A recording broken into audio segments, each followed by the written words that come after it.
Bonjour et bienvenue dans le cœur de l'énergie animé par Catherine Doxy. Aujourd'hui, je souhaite aborder un sujet fondamental, un piège humain universel, le choc de la clarté.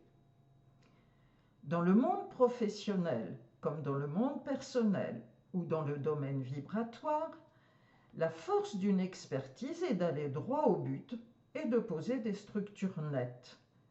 C'est ce que j'appelle la lumière de la vérité. Mais la réalité humaine peut être brutale.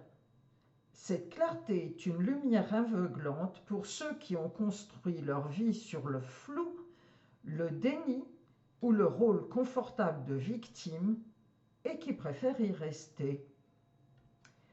Pour illustrer cela, je vais vous partager 2 cas concrets qui démontrent ce mécanisme psychologique et énergétique universel. Le premier cas, la professionnelle face à sa propre impuissance.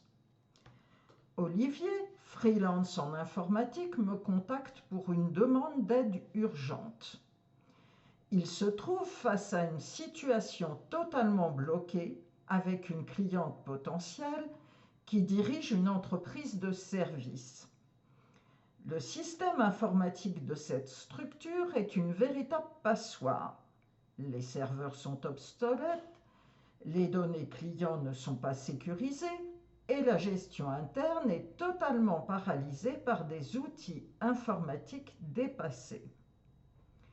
Olivier s'est penché sur le dossier et lui a présenté une proposition d'affaires carrée, un diagnostic objectif de ses besoins et une solution sur mesure, efficace et financièrement justifiée.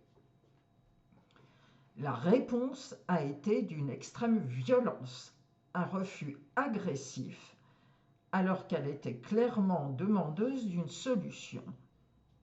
Évidemment, Olivier est habitué à gérer des refus de clients qui ne donnent pas suite à ses devis. Mais ce qui, là, le perturbe profondément, c'est cette agressivité et il voudrait savoir si un soin énergétique existe pour débloquer la situation. Voici mon analyse. Que s'est-il passé dans la psychologie de cette cliente potentielle? Face à un diagnostic précis et honnête, elle a été mise face à ses propres failles d'organisation. Accepter la solution d'Olivier l'obligeait à admettre sa vulnérabilité et les carences de sa structure. N'ayant pas l'espace interne pour assumer cela, elle n'a trouvé qu'une seule issue pour sauver son ego, l'attaque. C'est ce qu'on appelle en psychologie un transfert agressif. Elle n'a pas attaqué la valeur de la proposition, elle a attaqué le miroir qui lui renvoyait sa propre réalité. Mais quelles vont être les conséquences pour cette dirigeante?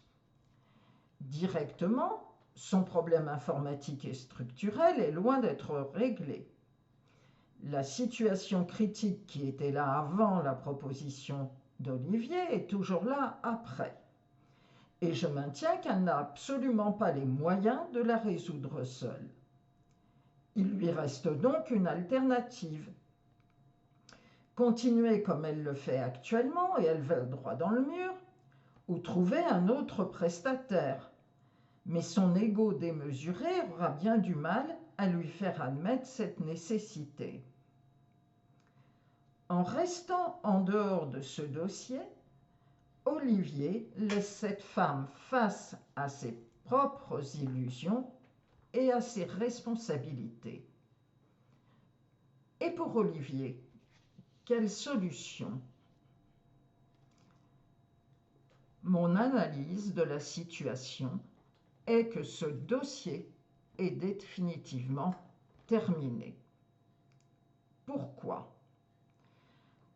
Simplement parce qu'en lui envoyant ce mail d'une agressivité disproportionnée, cette dirigeante lui a manqué de respect.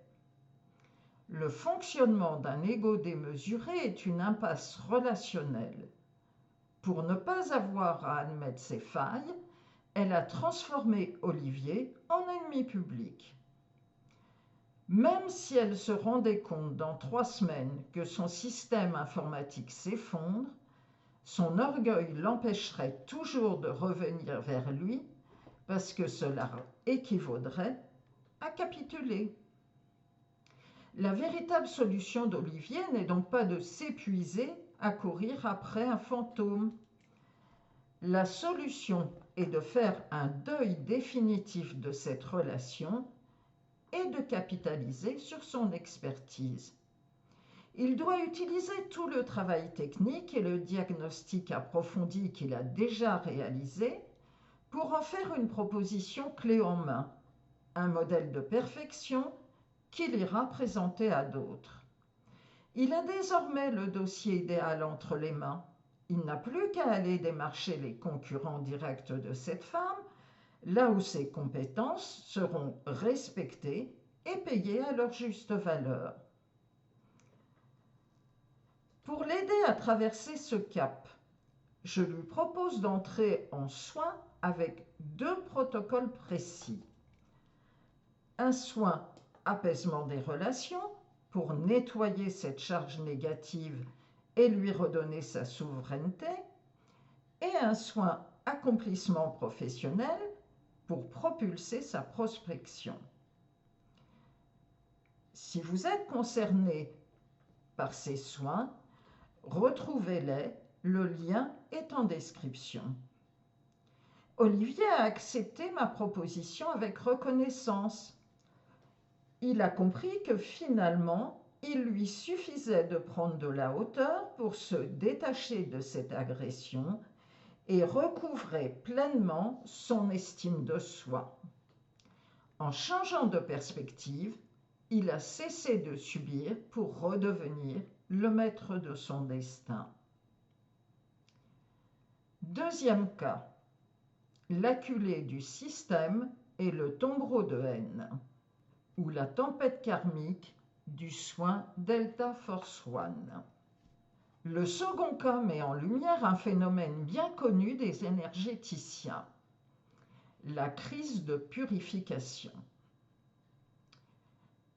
J'accompagne Odile pour un nettoyage global du karma familial via un soin de force, le protocole Delta Force One. Elle subit depuis des mois les attaques d'une sœur haineuse dans le cadre d'une succession.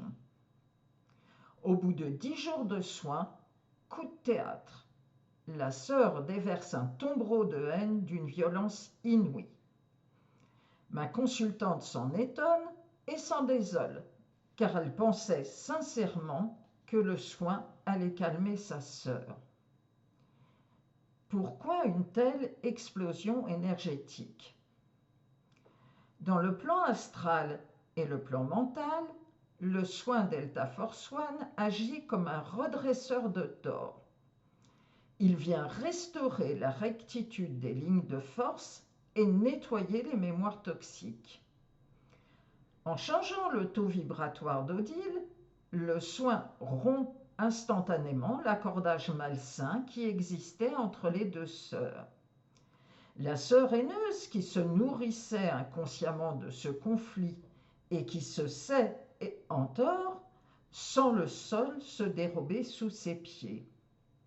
Ce tombereau de haine qu'elle déverse est en réalité un pur réflexe de peur. Dans les mondes subtils, astral et mental, son âme sait qu'elle a déjà perdu la partie. Elle capte intuitivement que les soins de haute voltige qui vont suivre, le soin opération atomique et le grand nettoyeur, vont irrémédiablement changer la donne en libérant définitivement Odile de son emprise. Privée de ses repères, de ses angles d'attaque habituels et de ses zones d'ombre, par la clarté du soin, elle se retrouve acculée. N'ayant plus aucune marge de manœuvre pour tricher ou manipuler la relation, sa peur panique de perdre le contrôle se transforme instantanément en rage. Ce déchaînement n'est rien d'autre que la réaction de survie d'un ego acculé dans un coin par la lumière. C'est la preuve incontestable de la puissance du nettoyage en cours. Si vous rencontrez également ce genre de problème, retrouvez le soin Delta Force One Karma familial. Le lien est en description. Quelle est la leçon opératoire? C'est de prendre de la hauteur pour grandir. Qu'est-ce qui relie fondamentalement ces deux situations dans leur déroulement? C'est le choc frontal entre la clarté et l'ego. Dans les deux cas, qu'il s'agisse d'une dirigeance d'entreprise face à ses failles informatiques ou d'une sœur haineuse face à la rectification d'un karma familial, le mécanisme est rigoureusement le même. La lumière de la vérité est venue balayer le flou et les zones d'ombre dans lesquelles ces personnes se complaisaient.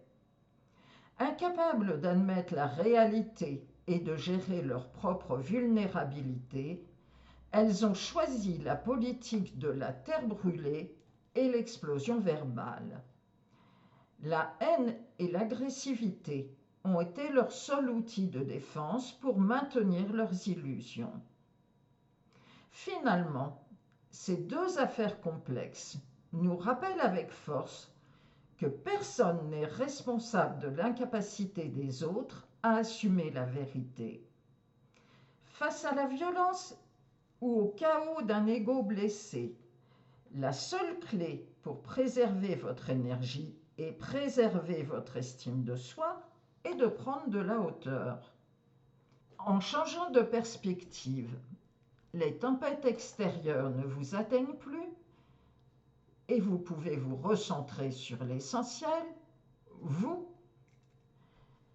Créer ou maintenir un lien uniquement avec ceux qui cherchent d'authentiques relations, respectant les limites de chacun, et laisser les autres face à leurs certitudes, à leurs carences, à leurs responsabilités, est le plus grand secret de l'efficacité et de la sérénité. Merci d'avoir écouté cet épisode du Cœur de l'énergie jusqu'au bout. Retrouvez les articles et les soins bioénergétiques sur mon site soinsénergétiqueastral.fr. Le lien est en description. Pensez à vous abonner, à partager ce podcast pour le faire circuler. Et surtout, prenez soin de votre énergie. À très bientôt!